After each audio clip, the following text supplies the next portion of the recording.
लेकिन ज्यादा से ज्यादा क्या करोगे? हार्वर्ड से पढ़ करके आओ या बेरमो के सरकारी विद्यालय में पढ़ो। विद्या का, मैं इधर बैठे हुए जितने भी विद्वान लोग बैठे हुए हैं, एजुकेटेड लोग बैठे हुए हैं, लिटरेट बैठे हैं, उनसे पूछता हूं विद्या का उद्देश्य क्या है? एजुकेशन का उद्देश्य क्या है? किसके लिए अपने बच्चों को पढ़ाते हो? तुम खुद किस लिए पढ़े थे? किसके लिए? एम्प्लॉयमेंट के लिए, नथिंग एल्स। रोटी कपड़ा और मकान, एक दुकान, दो दुकान, 5 दुकान, 7 दुकान, उसके बाद सीधा श्मशान। यही है तुम्हारी जिंदगी। रोटी कपड़ा और मकान, 70 साल की जिंदगी में 1 से 5 दुकान किए और फिर 4 कंधों पर श्मशान चले गए। इसी के लिए पृथ्वी पर आए थे। सारी जिंदगी टेंशन, सारा जिंदगी दुख, सारा जिंदगी डिप्रेशन, सारा जिंदगी हाय हाय, सारी जिंदगी कर्ज, सारे जिंदगी रिश्तेदारों को मनाते रहे, एक दूसरे से नीचा देखने और दिखाने का काम चलता रहा और उसके बाद एक दिन तुम्हारी मृत्यु आ गई। हमने सुना था कि मनुष्य का जीवन सबसे सार्थक होता है। दुर्लभो मानुषो देहि देहि नाम क्षणभंगुरः तत्रापि दुर्लभम मन्ये वैकुंठ प्रिय दर्शनम। ये दुनिया में सबसे ज्यादा का, सबसे अधिक, सबसे ज्यादा प्रभावशाली मानवीय जीवन है। क्या ये जीवन है? क्या इस जीवन के लिए मनुष्य को श्रेष्ठ बोला गया? ये कौन सी श्रेष्ठता है तुम्हारी? तुम चैन से सो नहीं सकते, तुम चैन से बैठ नहीं सकते, तुम पड़ोसियों का उत्थान नहीं देख सकते, तुम दुख को हैंडल नहीं कर सकते। राम जी के जैसा सत्ता चला जाए, उसके बाद भी जब माता कौशल्या पूछती हैं, राम तुमने सब काम कर लिया ना, सारी पूजाएं कर ली ना, कल मेरे बेटे का राज्याभिषेक होने वाला है, कल तो युवराज बनेगा। तो धीरे से राम जी कहते हैं, मां मेरे पिताजी इतने छोटे थोड़ी हैं। बोला क्या हुआ? मेरे पिताजी ने निर्णय किया है कि छोटे से राज्य अयोध्या का मुझे युवराज नहीं बनाएंगे। पिता दीन मोहि कानन राजू, उन्होंने मुझे बन का राजा बना दिया है, मुझे बन का विराट राजा बना दिया है। ये राम है। रातों रात सत्ता छिन गई पर अपने पिता को कह रहे हैं, मेरे पिता ने मुझे बन का राजा बना दिया। मां अयोध्या छोटी है, मैं बड़ा हूं ना। तो कहा तू इतना छोटा राज्य संभालेगा? तू बन का राज संभाल। जा, लाखों ऋषि महर्षि तेरा इंतजार कर रहे हैं। कई सबरी तुम्हारे लिए बैठी हैं, कई सुतीक्षण बैठे हैं, कई सरभंग बैठे हैं, कई जटायु तुम्हारे लिए बैठे हैं, कहीं सुग्रीव बैठा है बाली से लात खाए। जाओ सबका उद्धार करो। और इसलिए राम को वनवास दे दिया। पर तुम्हारे जीवन में ऐसी स्थिति आ जाए तो तुम्हारे बच्चे आत्महत्या कर लेते। नंबर कम आ जाए, अगर पिताजी ने कह दिया, माता जी ने, अगर तेरा 80% से कम आया, शर्मा जी के बेटा से अगर तेरा नंबर कम आया तो मैं जहर खा लूंगी। बच्चा देखता है नंबर तो आया 60%, घर आते आते सोचता है आखिर माता पिता ने कहा है हम जहर खा जाएंगे, वो क्यों मरेंगे, हम ही खा जाते हैं। इतना प्रेशर क्यों पढ़ने का? क्या पढ़ा रहे हो? मशीन बना रहे हो बच्चों को? गधों की तरह बोझ टांग दिया है यहां पर। क्या करोगे? 2 रोटियां ही तो कमाओगे ना, 2 कपड़े ही तो पहनोगे ना, इतने ही ना, किससे कुछ ज्यादा? रावण और राम की वृत्ति में क्या अंतर है? इतना ही तो है। रावण कहता है कि दुनिया में जितना भी सुंदर है वो सब मेरा होना चाहिए, सब मेरा है। राम जी कहते हैं जो मेरा है वो सबसे सुंदर है। यही राम और रावण के विचार में अंतर है। जो मेरा है वो सबसे सुंदर है। दुनिया का सब सुंदर मेरा करने में तो रावण बन जाओगे। इस वृत्ति का अंतर है। यही राम और रावण का युद्ध है। जो प्राप्त है वही पर्याप्त है, नहीं तो सर्वत्र दुख व्याप्त है। जो प्राप्त है वही पर्याप्त है। मेरे पास जो कुछ है वही है। परिश्रम करो, पुरुषार्थ करो, प्रार्थना करो, पर रो मत। वही है वही जो राम रचि राखा, को करे तर्क बढ़ा वही शाखा। इसका मतलब ये नहीं कि आलसी बन जाओ। अगर मैं भी ये कह के पढ़ा होता कि राम जी का कथा होगा तो राम जी कराएंगे, तो क्या राम जी हमारे घर में एरोप्लेन घुसा देते एयर इंडिया को? क्या करते? हमें आना पड़ा, हमें निकलना पड़ा, वृंदावन से आकर के दिल्ली आना पड़ा, दिल्ली से हमें फ्लाइट लेनी पड़ी, फ्लाइट से आकर के रांची लेना पड़ा, रांची से 2.5-3 घंटे में हम और अन्नू बैठ करके साथ साथ में यहां तक पहुंचे। तब जाकर के बेरमो फूसरो पहुंचे। यहां घाटी ऐसी ऐसी, पूरा झारखंड। हम तो चैतन्य महाप्रभु को याद करते आ रहे थे कि हे महाप्रभु हरे राम हरे कृष्ण हरे राम हरे कृष्ण। पूरा पूरा हरियाली चारों तरफ थी, अच्छा था। आए, यहां भी आनंद आया, आपको देख करके आनंद आया। याद रखो, कहते तो सभी हैं पर विश्वास रखो, दोनों भुजा उठा के कहता हूं, मेरे लिए बस एक ही आह्लाद है, न कोई चढ़ावा न कोई सामान, बस हृदय से आकर के बैठ करके राम का गुणगान सुन लो, यही मेरी दक्षिणा है। अगर तुम्हारे मुख से राम और कृष्ण के नाम निकलने लगे, तुम्हारे बच्चे अगर शिवाजी और छत्रपति महाराणा प्रताप इत्यादि की तरह होने लगे, विवेकानंद होने लगे, तो मेरी दक्षिणा मुझे मिल गई है। इससे ज्यादा क्या चाहिए? कपड़े भी हैं, गाड़ियां भी हैं, आश्रम भी हैं, बहुत कुछ है। अब क्या करूंगा? मैं अकेला हूं। अकेला नहीं हूं, मेरे साथ 8 अरब लोग हैं। वसुधैव कुटुंबकम।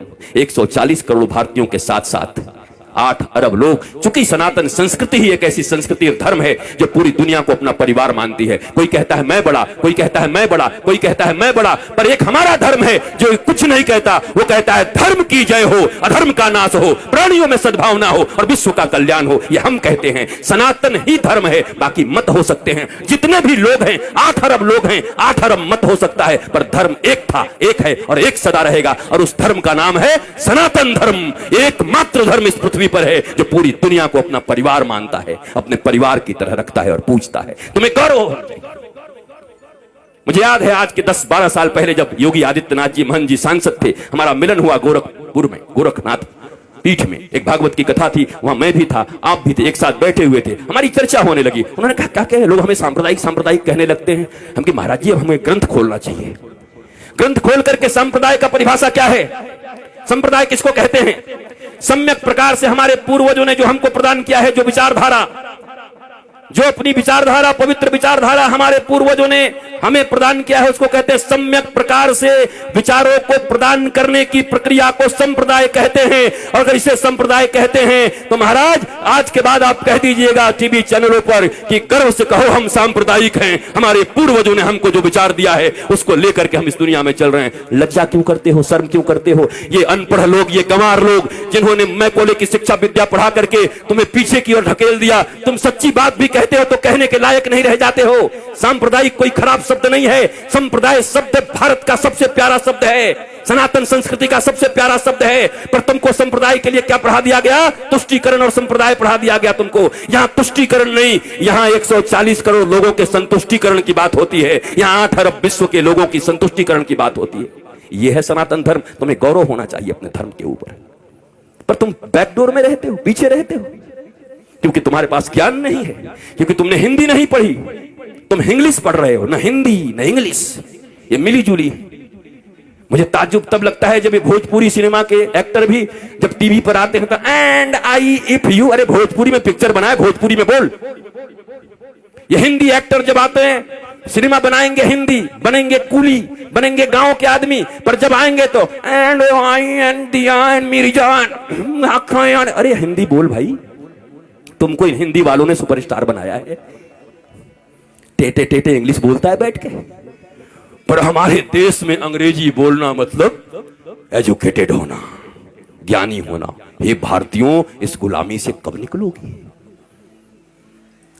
इस दुनिया में सबसे रीच लैंग्वेज है तो संस्कृत है, और सबसे पुअर लैंग्वेज है तो इंग्लिश है। संस्कृत के पास 1,74,00,000 से ज्यादा वर्ड्स हैं। करोड़ कह दिया, अरब। इंग्लिश के पास कितने हैं? बेचारा हर साल 2-4-10 बढ़ाते रहता है। हमारी कितनी बढ़िया संस्कृति है। मौसी, चाची, मामी, वहां सब आंटी, पता ही नहीं कौन क्या। Brother and brother in law, बताओ।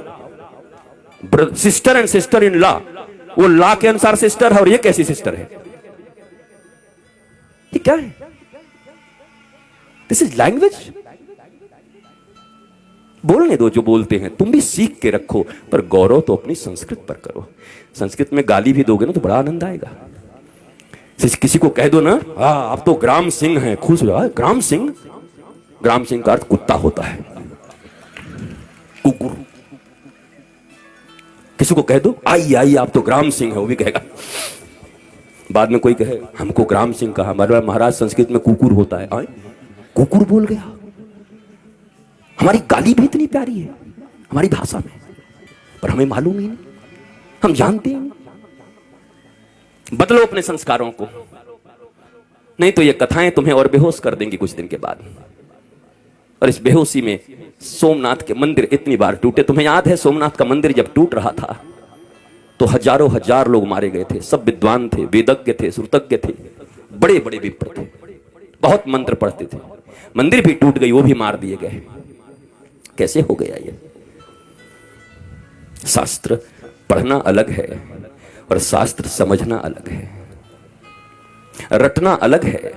ये रट्टू तोता बनकर के कथा कहना अलग है, और उपनिषद और अपने गुरु के प्रतिबोध से बैठ करके सिंह की तरह गरजते हुए भारतवासियों और विश्व को समृद्ध और संस्कारवान बनाना भारतीय धर्म गुरुओं का परम लक्ष्य होना चाहिए। भारतीय धर्म गुरु ऐसे होते हैं। हम रट्टू तोता लोग नहीं हैं।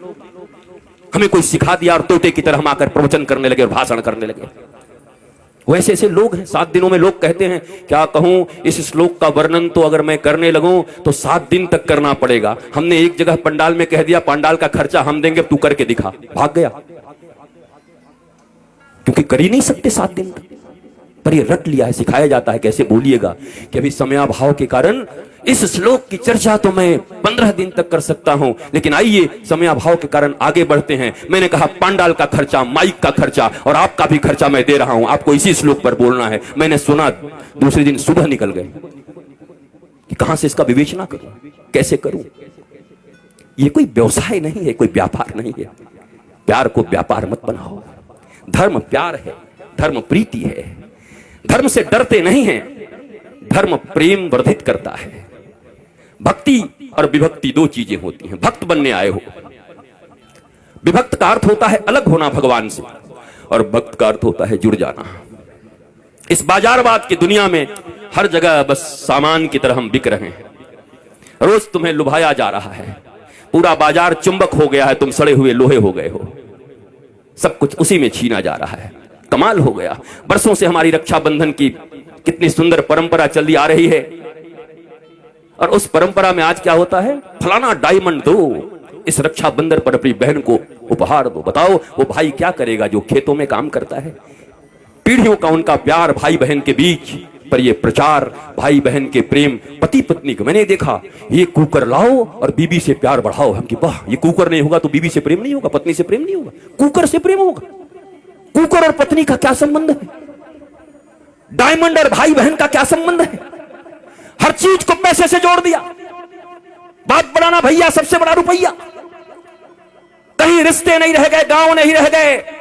और इस कोरोना में उन शहरों में जो कबूतर की तरह लेकर के फ्लैट रहते थे, कुकड़ू, उनको पहली बार पता चला कि गांव और गांव की गलियों और गांव के वृक्षों का क्या महत्व है। तरस गए वो ऑक्सीजन के लिए, पर गांव में लोग ऐसे सीना करके घूमते रहे। भारत गांवों का देश था। यहां ऑक्सीजन फ्री, यहां जल फ्री, और सबके सब पहले हम ऐसे भारतवासी लोग हैं, पहले इतना यूरिया डाल दिया, खेती करने लगे। पंजाब में खेती होने लगी, पंजाब में इतना अन्न उपज, हरित क्रांति आ गई। ऐसी हरित क्रांति आ गई कि पंजाब से एक ट्रेन चलने लगी, कैंसर स्पेशल ट्रेन। क्या करोगे ऐसी हरित क्रांति का, जब अपने ही बच्चों को कैंसर का पेशेंट बनाते रहे। इतनी भूख और इतनी लालच किस बात की है? तो ये भारतवासियों को हो क्या गया है?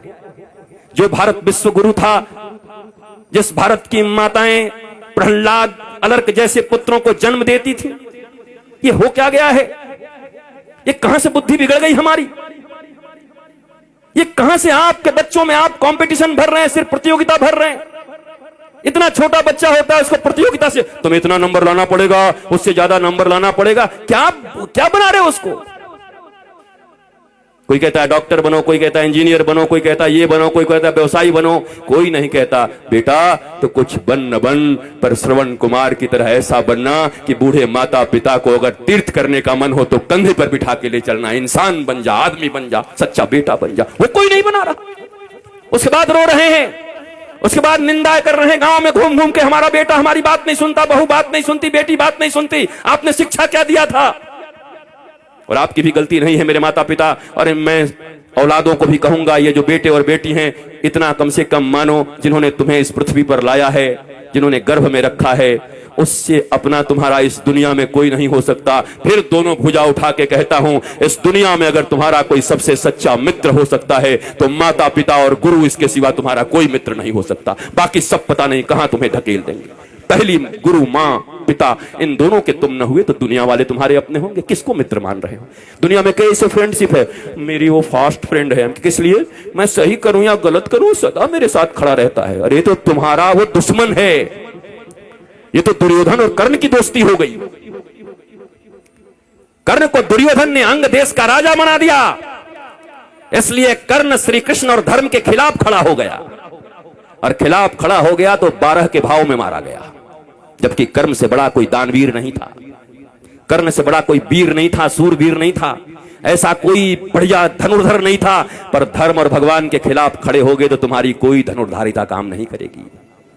धर्मो रक्षति रक्षितः, जो धर्म की रक्षा करता है धर्म उसकी रक्षा करता है। परंतु हमारे मित्र ने हमको पैसा दे दिया तो हम भगवान के खिलाफ भी खड़े हो जाएंगे, यही तो कर्ण ने किया। गांधारी को कहते हैं वो पतिव्रता थी। कैसी पतिव्रता थी वो? पति अंधा था। पतिव्रता का अर्थ होता है अंधे पति को अपनी दोनों आंखों से वो दिखाती, हर चीज बताती, पति की आंख बन जाती, तब पतिव्रता कहता। पति तो पहले से अंधा था, वो भी पट्टी बांध करके दुर्योधन अन्याय पे अन्याय करता रहा, पर धृतराष्ट्र की तरह गांधारी भी आंख बंद करके बैठी थी। वो कैसी पतिव्रता हो सकती हैं? और अगर पतिव्रता थी तो अपने 99 पुत्रों में से एक को क्यों नहीं बचा सकी? अगर इतनी ही पतिव्रता थी तो उनका आशीर्वाद उनके पुत्रों को क्यों नहीं मिला? क्यों मारे गए सबके सब? कुरुक्षेत्र के मैदान में रक्त रंजित होकर के क्यों पड़े रहे सब? क्योंकि धर्म नहीं अपनाया। पतिव्रता ये नहीं होता। अगर पिता नहीं समझ पा रहे हैं तो मां का यह कर्तव्य है कि अपने बच्चों को कुपथ से जाने से रोके। नहीं नहीं नहीं, इट्स नॉट गुड, मत जाओ इधर, ये ठीक नहीं है, तुम्हें धर्म पथ पर चलना है मेरे बेटे, तुम धर्म पथ पर चलो। पर हम सब बस एक ही चीज सिखा रहे हैं, बढ़िया कमाना